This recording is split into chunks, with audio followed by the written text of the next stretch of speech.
Man, oh man, Kucherov is on fire. Where does this success have him rank in our mock draft? Tune in to find out as we drop the puck. Way back in. Connor McDavid. Draisaitl scores. Start the season in a high slot. It's Niederreiter. It's Hamilton.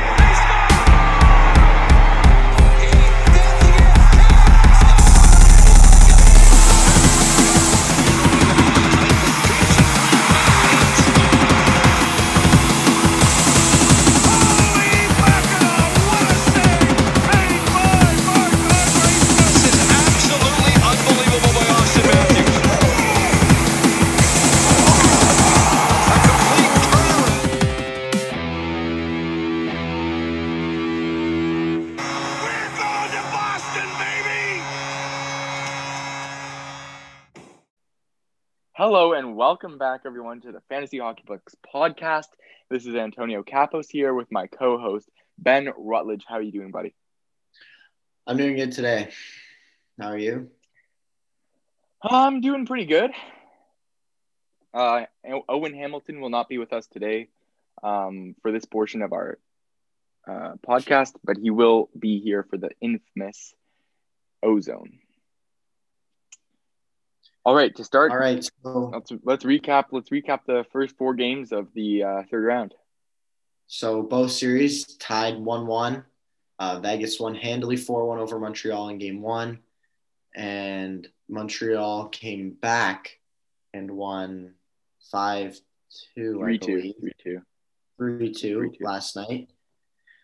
And the New York Islanders and Tampa Bay Lightning is the other Final Four series, and the Islanders won first game 2-1, and Tampa Bay came back and won game two 4-2.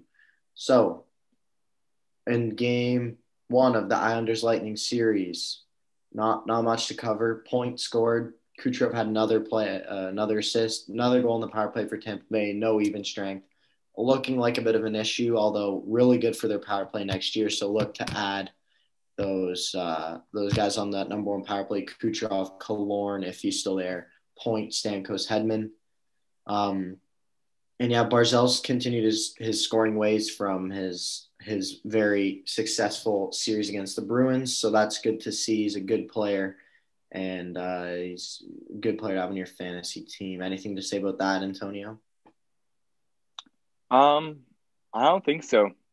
The Islanders are a committee team normally, so it's nice to see that they have actually somebody that's taking the lead on their team now. But yeah, not much to comment.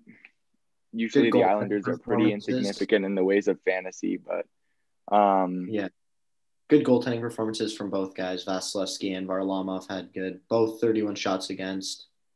I think so far the thing that has surprised me most about these playoffs is that Varlamov has proven himself that he is still a very good number one goalie.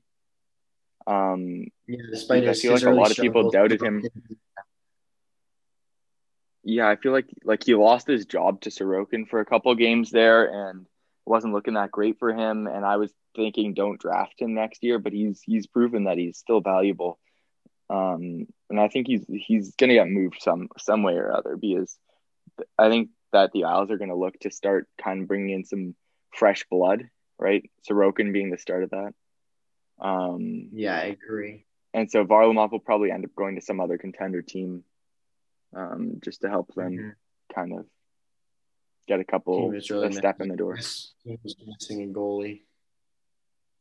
Also, can we talk about how it's the first time Shea Weber's been in the conference finals?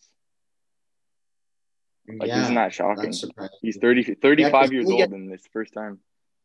But didn't he get traded to the Canadiens, and then that year the Predators made the Cup final and lost to Pittsburgh? I'm pretty sure. So it happened, unfortunate for him. All right, so the second game on the Monday was the Vegas Golden Knights winning 4-1 over the Montreal Canadiens. Shea Theodore with the goal and assist. Good to see him picking it back up. Martinez scored again, and Riley Smith again with 2 assists.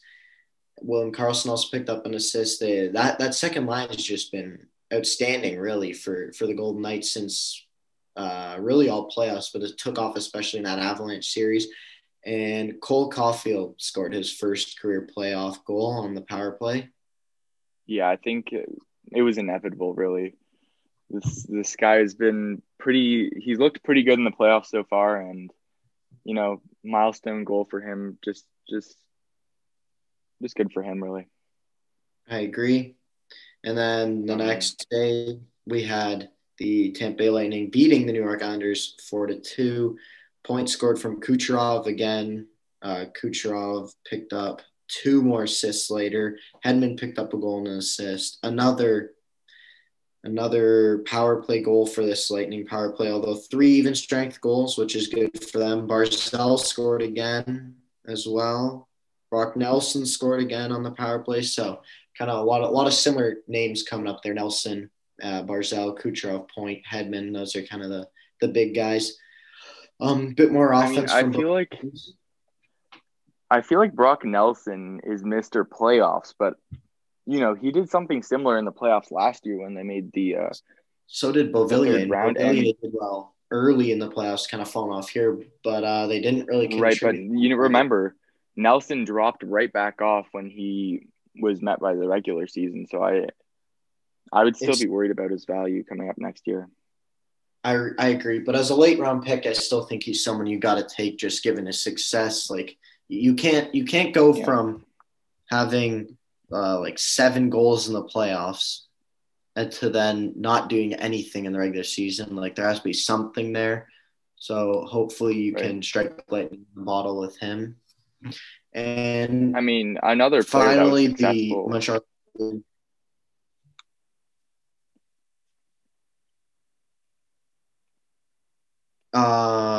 So moving on to our last game was the Canadiens and Golden Knights. The Canadiens win 3-2. They jumped up 3-0 early. Corey Perry, that fourth line has been really good. Not much fantasy relevance there. Caulfield picked up an assist. Toffoli had a goal. Edmondson had 2 assists. Petrie had an assist. So really tough to find anyone there that you'd really love to see. And on the Vegas side, Marchessault and William Karlsson had assists, each of them. And Pietrangelo with 2 goals. That's good to see. Always like to see his value starting to kind of pick up. And he's a good defenseman, a bit older, harder for Dynasty, but good overall. Moving on, let's talk about Kraken expansion. Yeah, so obviously the expansion draft is coming up. It's late July, just right before the entry draft. And there will be a ton of fantasy relevance. Obviously, the people going to Seattle, they have to have a first line. They have to have a first power play, meaning there has to be points available there. So if you're in a dynasty league, just watch those guys. If you have any who they're taking and their value boosts, or they're taken and their value could possibly decrease, just look for those in dynasty, as well as the people who aren't taken and remain on their team but are possibly given greater roles. So just to keep a heads up, we will obviously touch on that when the expansion draft happens, but just for all of you people out there doing dynasty, possibly keeper, although I doubt anyone who actually unless it's like a 15 player keeper would really have anyone touched by this. And so, Antonio, what are your thoughts? I think it's obviously really exciting to get another expansion team in. The last one was, 2017-18, Golden Knights coming in. I don't think that Seattle will likely have as much success as Vegas did. Vegas having, 3 conference final appearances in 4 years since they've come in. And, you never know. Seattle could put together some good young pieces that could develop. But I think that generally that team's probably going to be bad for a couple of years just because of the couple new rules that the NHL has been put into place. I think it's really stupid, though, that Vegas has been excluded from the expansion draft, which is a crazy thing to note. But because, they have now been in 4 conference finals. I get that they want them to develop and have like some sort of prospect pool and like depth and players they can call up and stuff. The prospect players aren't even eligible to be taken. Like, you have to rate the minimum games played. I know, but it's just incredible for me to think because this Vegas team is going to be untouched when there's going to be like other deep teams like the Islanders, Colorado, the Bruins, Tampa, that this is going to hurt. They're going to take somebody that is valuable and a role player that is good, you know? Yeah, I agree.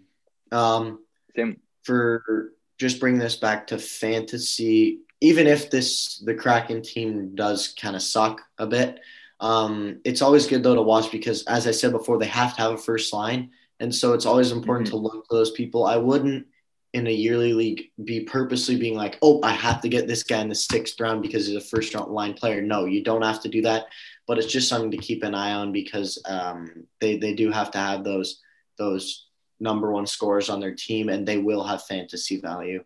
And likely, depending on when you draft, if you draft before the expansion draft, that would probably be not the greatest idea. But if for some reason you are, it would be really hard to know, but you could get really lucky. And otherwise, like most people, if you're doing a yearly draft after, it's just important to kind of star those guys and just kind of have a plan of when you want to take them because they will have value. Yeah, definitely. And I think that, you know, people like William Karlsson was a second line player before he went to Vegas. And now look what he is. He's a quality first, you know, he was on the first line for a little bit there. Quality player now that has tons of value. You know what I mean? Just really broke out. Same with like Pacioretty. Broke out. Like, Pacioretty is really good with the Canadians. It was more like Riley Smith, Marchessault, Theodore, William Karlsson were kind of the 4 that really broke out, and Nate Schmidt. Mm-hmm. And even after the expansion draft, say your draft was to happen between the expansion draft and free agency, I would still possibly not even touch some of the players drafted in the expansion draft quite yet because, you know, especially in that first year when Vegas came into the league, they made many trades like in free agency and in the off season before that first year, like before they made that final, that roster kind of final before that first year, bringing in like players like, Pacioretty was one of their trades. Yeah, that was a bit later. Riley Smith. Yeah. So I wouldn't necessarily go entirely based, if you're drafting in August, I wouldn't go entirely based off of the expansion draft and be like, oh, they take, I don't know, Sam Bennett, for example. He's clearly their best center. Oh, I should take him early because he's their number one center. Wouldn't do that. I would still probably take him if they take Bennett because I think he would be in a good role there. But it's just something to watch and note that there will be players that they sign because odds are they won't be at that $81 million cap. And there will be players that they trade for that are protected, but they do make trades for after. Right. And now just quickly touching on, there was a contract extension handed out to a player. Jason Spezza re-signs with the Toronto Maple Leafs 1 year, $750,000. Now you might be thinking, why is this relevant? Well, he was probably their second best forward in the playoffs. He showed that he still had jump. He had more points than Josh Anderson did in the regular season, and I know a lot of people who own Josh Anderson. So he's just someone to keep an eye on, especially if you're a Leafs fan, you're looking to add another player on the Leafs to watch. I know I like to do that. And so he's just someone to keep an eye on because he had a really good playoff run, and I wouldn't be surprised if they possibly bump him up to a third line role. And so he's just someone to watch heading into next year to try and get late. Yeah, and I definitely think that's important. I definitely think that's important because it's looking more and more like the Leafs might be losing Hyman, meaning that there's also going to be a spot opening up on in that top 6 for a player to make some impact. And I'm not saying it's going to be Spezza, but you never know. You know, they tried Thornton a couple reps on the first line last year, and you never know what they might do. You know, they had Galchenyuk up there. Why not try Spezza? It's just a thought. True. Although I do think they're not close to being done with their moves. There's talks of Riley trades. There's talks of extending Foligno now that Hyman's gone. Like there's a lot of things that are going to happen with this team. This is a obviously I'm going to be watching because I'm a Leafs fan, but this is something that all fantasy managers really should be paying attention to just because of those big four and how much fantasy value they can bring to more role players. And so it's something really to watch. And if you see a player like Travis Konechny or Carter Verhaeghe, I'm not saying that those guys are necessarily rumored to go to Toronto. Konechny is a bit, but those are just guys you want to watch because they could possibly be slotting into that first line with Matthews and Marner and well, I'd want a fantasy player on that top line. Let's just say that. Right, definitely. I think it's also important to note, obviously, we're going to have an episode later on this summer talking about free agency, but just a quick little thing here I want to touch on is Zach Hyman. He's had a lot of fantasy value in the past because he's been playing with elite offensive players in the Leafs top six. So I think it would be important to watch how he does in his first, 10 games with which, if he doesn't settle with the Leafs, if he goes somewhere else, it's important to watch those first 10 games because I think his offensive output, like goals and assists, are probably going to go down a little bit because he's not going to have those talented players around him to feed him the puck quite as much. But however, I still think he's going to have a ton of value in like Bangos leagues because he's definitely going to still be hitting people. He's definitely going to be taking away the puck, all those intangibles and things outside of points that are important to the game. Yeah, I agree. But I would say that if he leaves Toronto, he's definitely outside the top 100. He's definitely probably outside that top kind of 12 rounds. And so for dynasty managers, it's really tough because you've had him being really good for you for however, probably if you've been doing it for 2-3 years, he's been really good for you for those 2-3 years. But I would look to possibly move him because I just don't think that offensive output will be there. It still will be there to be owned, but it won't be there to the same degree that you've been having a luxury of having for the last couple of years. And finally, let's move on to our last thing in the opening segment, Jack Eichel trade talks. Yeah, and I think this is a really fun topic to talk about because, they've been talking about it for a couple of years now, especially with, for some reason, Buffalo's management deciding to not let Eichel get his the medical services he needed in the season. I think he's got to be out of there, man. Him and Risto, they're gone. Yeah, Elliot Friedman already rumored that he's gone before the draft, so I think it's a done deal at this point. Sucks if you're a Sabres fan, you're losing an elite player, but for fantasy managers, I think this definitely boosts his value. He's likely going to a team with good supporting players around him. They'll be giving up a lot to get him, but it won't really be those – odds are it won't really be those kind of top-line players that they already have. It'll more be just picks and prospects, so it doesn't really affect Eichel right now. And so the main teams he's rumored to go to are the New York Rangers, Philadelphia Flyers, and Minnesota Wild and the LA Kings, with the Wild being the front runner. And so I think if he goes to the Wild, playing with Kaprizov, playing with Eriksson Ek, likely I think that would be their top line. That's good for him. Being on a good power play with a bunch of good defensemen, I think I think Minnesota kind of is just a lateral step for his value. I think the Rangers and Flyers are where you really see that boost in value going to very good teams. Antonio, what's your take? Yeah, I think also I heard a rumor about Yzerman possibly wanting to speed up that rebuild over in Detroit, and them having a couple, prospects and pieces that could have definitely been bundled towards bringing in like an Eichel. So that's another possible landing spot. I think, he's going to go somewhere where they're going to have to give up. It's either going to be like the Rangers, who are going to have to give up some like talented pieces from their core, or he's going to go to another team that's kind of sitting outside the playoffs right now. That will be a slight increase from Buffalo for the season. That's a slight increase from Buffalo, but I don't think he'll be, like some drastic, like he goes to some contender, like, okay, he's going to the Leafs, or like, okay, he's going to the Habs. I don't think it's going to happen. So I really think he's not going to be boosted too much, but I think he's definitely probably going to have a little bit more confidence with a new team that can actually do something in the playoffs, and he's going to have some new confidence moving into next season. Yeah, I agree. I think that the Rangers and the Flyers, though, are in, because those are just two of the main rumored teams he's reported to possibly go to.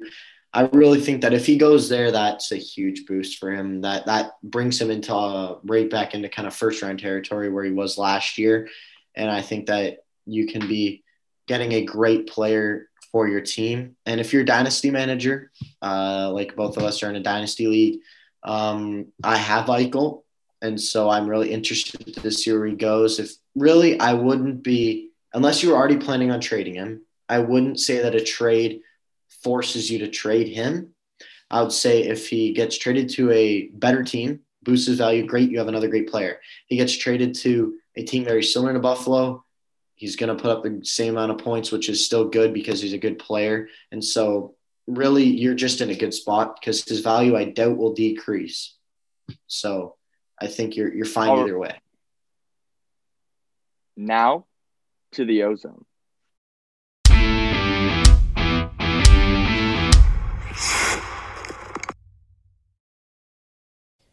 Hello everybody and welcome to the Ozone. Today the first topic I'm going to be covering is Vegas against the Canadiens. I don't think most people saw the Canadiens even making it this far, which is, I'd say everyone assumed them to lose in the first round, but somehow the Canadiens have found their ways into the conference finals, and it's actually a tied series, which is another thing that I don't think anyone really saw coming, tying up the series. However, winning one game and tying up the series, that's impressive. But there's no way, there's just no chance that this Canadiens team beats Vegas. I mean, one game is something, but I just couldn't imagine them winning 4 games against Vegas. But a 3-2 win in Game 2 for the Canadiens was impressive. But I think that series doesn't take a genius to assume who's going to win that one. And another series, Islanders against the Lightning, I also don't think many people saw the Islanders making it this far. And in Game 1, I don't think many people saw the Islanders winning that. I mean, they won 2-1, pretty impressive, but the next 2 games, the Islanders fell 4-2 and then fell 2-1. Now the Lightning up 2-1 after 2 straight wins. Definitely think they're going to carry that momentum and certainly win this series. I mean, at the time of recording this, only 3 games have been played with the Lightning and the Islanders. But, I think both of these series are pretty I don't think it takes a genius to predict who's going to win these. But, I guess you can never 100% know, like, what's going to happen. But what we do know 100% is that the NHL expects next season to begin on time and fully at normal. Commissioner Bettman is optimistic for an 82-game schedule and regular divisional alignment. So, the NHL expects it to be pretty darn close, if not fully at normal for next season. Commissioner Gary Bettman said that on Thursday. They said, we're hopeful, we're planning, we're optimistic, and we believe that we should be able to start next season on time, the commissioner said. So if everything goes as planned with Okay, I have done this so many times. Oh, wait, what part can you cut out?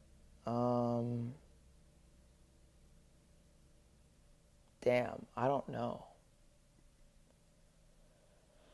Oh, fuck, I kind of...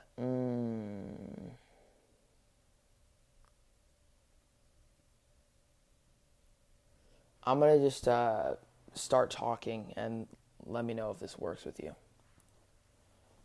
One thing we don't know 100% or don't know for sure is who can win. You never know who's going to win.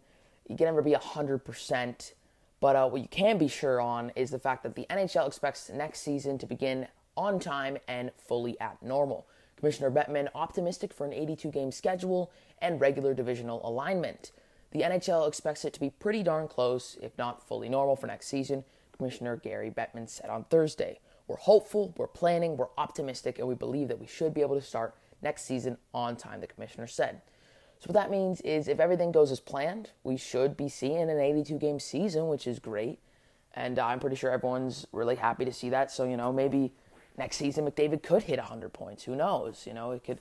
I think it's going to be really interesting, and I'm really glad that we can get a full season of hockey. And, this has been the Ozone, and thank you guys so much for listening. Welcome back, everybody. I hope you enjoyed your Ozone. Back here with Ben Rutledge, and we'll be covering our final segment, talking about who we think you should be taking in every round, players around there, and just talking about our first 5 rounds of your fantasy draft.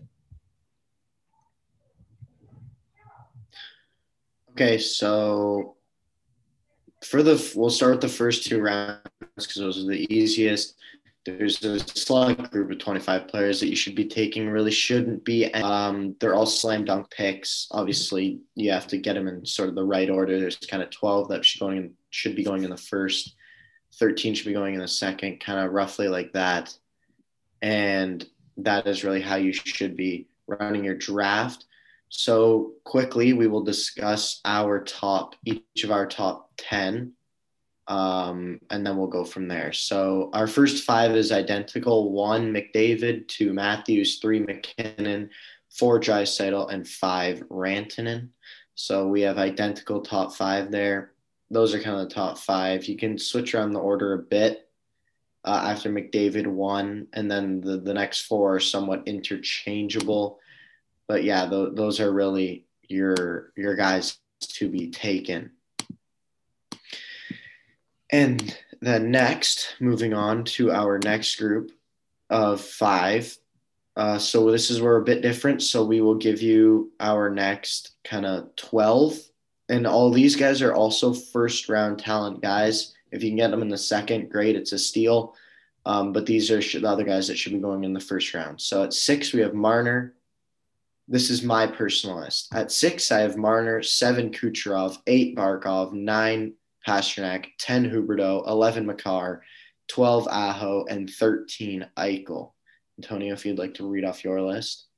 Yeah, so from my first round picks that I think I would even touch in the first round, I have 6 is Marner, 7's Pastrnak, because I think he's just going to have a bounce back season. You saw a little bit of that in the playoffs. 8 is Kucherov, 9's Barkov, 10's Cale Makar, because I really like taking good depth at D. 11 is Jack Eichel, 12 is Sebastian Aho, and 13 is Adam Fox. Okay. So I think that any of those guys, you get them in the first round, you're happy. Obviously, if you can get them into the second round, that's amazing. Stack your team up a little bit. For instance, I got Cale Makar in the second round, and I was really happy with that pick. Yeah, same. I got Jonathan Huberdeau in the second round as well, and I was happy with that pick. All right, so that's kind of the first round covered. Yeah, you want to be taking, if you're picking the top 5 we listed from Rantanen to McDavid, and then after that, it should be somewhere between Marner to kind of Fox, Huberdeau, DeBrincat, that area. Yeah, and definitely, I think for your favorite team, you want to take your star player likely because you're going to end up wanting to trade for them anyway. So say you're a Florida fan, you probably want to take Huberdeau. For me, I took Pastrnak a little bit high at 7, whereas I had him at, I think I had him at 8. Just because I know that I'm going to end up giving, people know that I'm a Bruins fan, so they know I'm going to give up a little bit too much to get him. So I'm like, I'm going to pick him just so I don't have to go through that. Even though if he might be like 1 or 2 spaces below, just going to reach for that guy a little bit, just so I'm happy during the year. Yeah, exactly. Mine was a bit different. I took Matthews at 2. This was a dynasty draft, by the way. I took Matthews at 2. Obviously, I'm a Leafs fan. Wanted to get him, but in my opinion, wasn't reaching. I had him ranked exactly at 2. But yeah. All right, so now moving on to the more important rounds. We have rounds 3 to 5. I mean, so these are the rounds that you really – the second half of the second round. Oh, yeah, sure. So I think we'll go to ADP here just so we don't make it too complicated for you guys. Obviously, we have our lists up at the link in our Instagram. If you want to go take a look, and you will see we have our ADP and each of our round by round picks. So feel free to take a look. Right now, we'll just be covering our ADP and why we want to be taking players with where. So let's get into it. For our second round, we have a little bit of overlap here, so we'll go to ADP. So our 11th pick, I know I'm kind of going back a little bit, but in a normal league, you'll have 10 teams, so your second round is going to be 11 through 20. And our 11th pick is Barkov, 12th is Fox, 13th is Aho, 14th is Kyle Connor, 15th is Jake Gensel, 16th is Alex DeBrincat, 17th is Artemi Panarin, 18th is Mark Scheifele, 19th is Gabriel Landeskog, and our 20th is Elias Pettersson. All right, yeah, so quickly jumping in here, these are kind of the guys that you want to be taking in here. They're also great players. And most of these players here are multi-dimensional, as in they're good for Dynasty, they're good for Standard. Like these are kind of slam dunk players that you'll be thrilled to get. And yeah, there's not much else to say. If you want to see our full rankings, it's, as Antonio said, in our website, which is in our link tree on our Instagram. So yeah, now, as I said, jumped the gun a bit early on this, but let's move into now the more important third round. Right. I think these first three rounds, they're going to be your identity players. When people think of your team, these are the players they're going to think of. So for this third round, we have players such as at 21, we have Pettersson. Sorry, repeating myself. 22 is Brad Marchand. Just because of his age, in a dynasty league, even though he's elite, he could even go in the first round in some yearly leagues. Because it's dynasty and he's 33 now, he has to fall to this round just because, in like 2 or 3 years, he's going to be done. 23 is Roope Hintz. 24 is Mika Zibanejad, because even though he was kind of bad at the start of this year, we saw elite play from him near the end of the year, and that gives him that spot. Patrick Kane, another player who was amazing this year, but he's too old to make the higher rounds.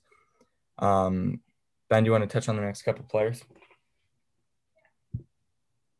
Then at 26, we have Ehlers, who we think is going to be a great player. He's going to probably move up the lineup. He showed up in the playoffs, and he had a great regular season until he got hurt. And that's why we think he'll be a great pick for you in the third round. Ovechkin's again in the kind of same situation as Marchand and Kane, where 2 years ago, he was a top 3 fantasy player because he scores so many goals, but we've seen him drop off a little bit already, and he's getting up there in age. I think he's now 35. So, not many elite years left in him. And then at 28, we have Hedman. He's a great player. He's a really good defenseman. He'll be your staple in defense, and he will be a great player for you to have. Then 29, we have Braden Point. He's had a terrific playoff. Same with Hedman. They've been really producing for the Lightning, and we expect that to continue in the regular season. And then finally at 30, we have Mark Stone.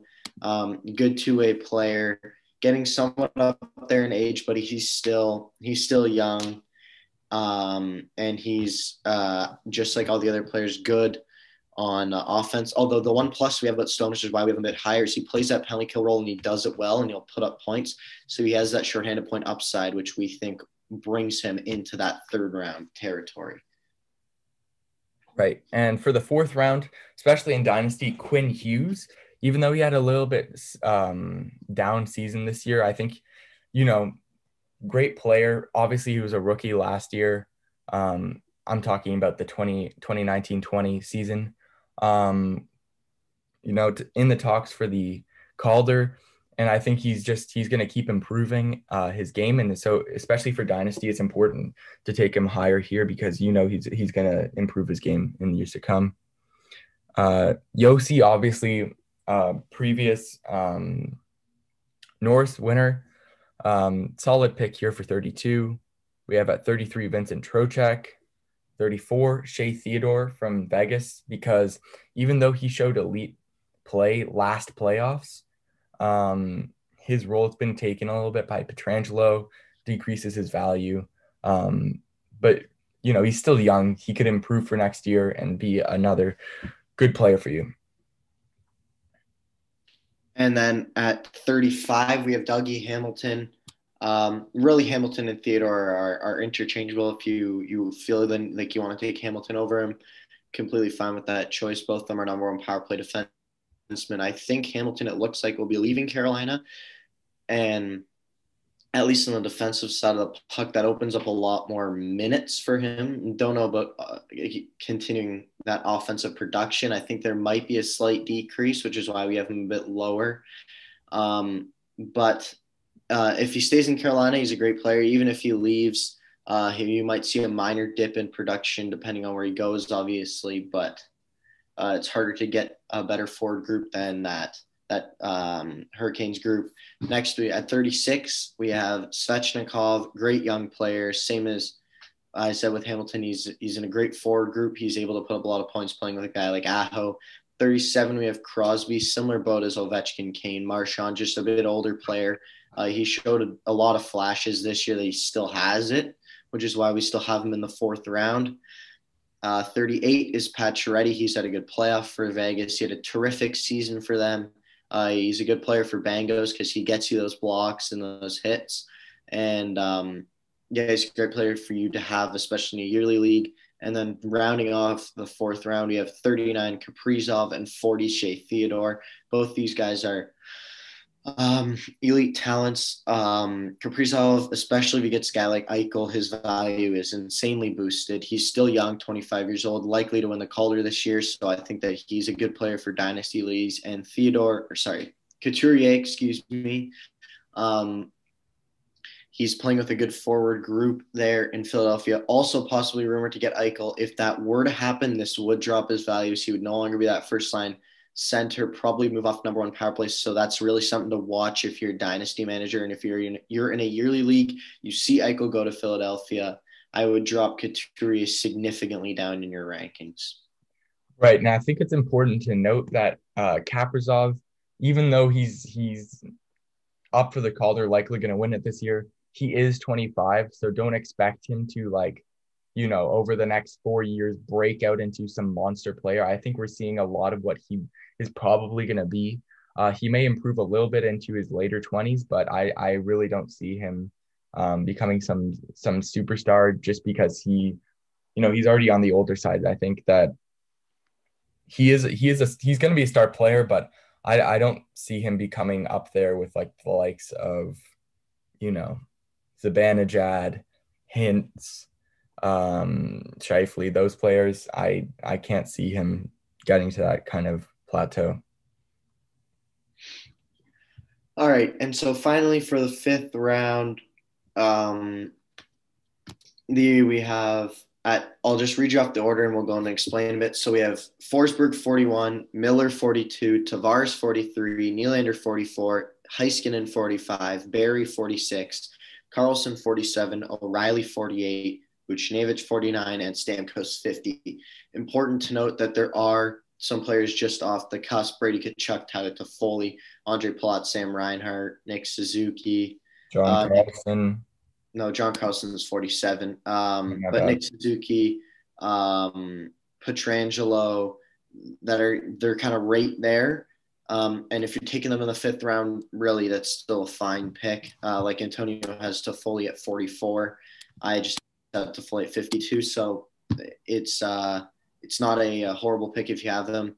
But for really all these guys are in the same boat, at least Forsberg, Miller, Nylander, Heiskanen, Barrie, Buchnevich. Those guys, kind of younger players, will be really good for Dynasty for at least 3-4 more years. And they still have a lot in the tank. And then for guys like Tavares and Barry and Carlson, O'Reilly, Stamkos, they're a bit older, but most of them still have a fair bit left in the tank, I think, and we'll still have many years of at least 1 or 2 more years of solid production for you. Yeah, and I think, Tavares is playing with Nylander, and Nylander's just on the up right now. So even though Tavares might dip off a little bit, he's playing with another like elite type of player that is going to help him boost his points in the coming year. Just to be a little bit more productive than, even maybe this year, because you saw Nylander kind of leading the Leafs team in the playoffs this year. So you could see, I could easily see him having a big season next year and helping Tavares on the second line for the Leafs gain some points. Yeah, so that will do it for our draft strategy segment. Thank you, everybody, for listening. Be sure to meet us back here next week, same time, same place, when we talk about the most important part of your draft, around 6 through 10, the next time we drop the puck.